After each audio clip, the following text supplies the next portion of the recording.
Now, one of the other interesting things I want to unpack here is how the negative gearing works moving forward, because it's not a total eradication of negative gearing at all. It's a business premise. So under the old policy, we were able to take our day job income and essentially, if we had a $10,000 loss on our property portfolio, offset that against our $100,000 income for the year. So our taxable income was $90K.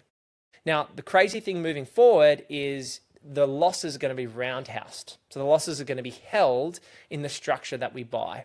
And so what that means is if you make a loss of 10,000 and the next year you make a loss of 10,000 and the next year you make a loss of 10,000, those losses are going to be carried forward in the property space. So under your property banner, and it depends on the structure that you buy in. So if you're buying in personal names for all your properties, those losses will only be able to be applied against future rental income or the sale of the property down the track. The biggest impact of the negative gearing, therefore, is serviceability. So if you're an investor starting out, what the Labor government has essentially done here is said, all you old investors, you're all good. You're fine. You can keep claiming negative gearing. We'll give you the 50% CGT up until that cutover date on the 1st of July 2027. But you new investors, too bad. You're not going to get negative gearing unless you do a new build, unless you add stock. You're not going to get a 50% CGT discount, and you're going to have to carry forward your losses, which will actually reduce your buying power. So it's going to make it harder for you going forward. Now, later on in this Q&A, I actually want to run you through my super strategy, which I've come up with for someone with no property who's had these changes and is wanting to not just buy their own home, but also create a portfolio in the property space, because I think I've come up with a pretty clever way to not, navigate around these circumstances, but to be very efficient in buying your own home, adding dwellings and building a portfolio, regardless of the impact on servicing.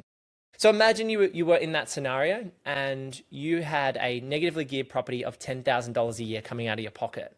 That might hurt your servicing by a 5 to 6 time multiple at minimum. And so what that means is you might lose, say, $50,000 or $60,000 of borrowing capacity, which is pretty crazy, in your buying power based on these changes, because the losses have to be carried forward.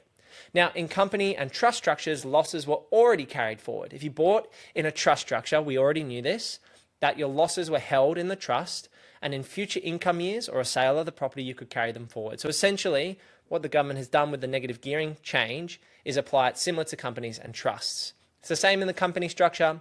If you buy in the company structure and the property is negatively geared, you carry forward those losses to apply against future income years in the company. So there's been a lot of complaints about the negative gearing changes. Politically, I think the biggest thing for most Australians is the backflipping, that this wasn't communicated when the government was elected, when the Labor government came into power, and now it's happened because they've got control. They've got control of Parliament, and they think they can push these through. So they've gone ahead with this policy. And so that's the biggest thing I think a lot of people have issues with. I personally, I don't have such a strong position on these changes.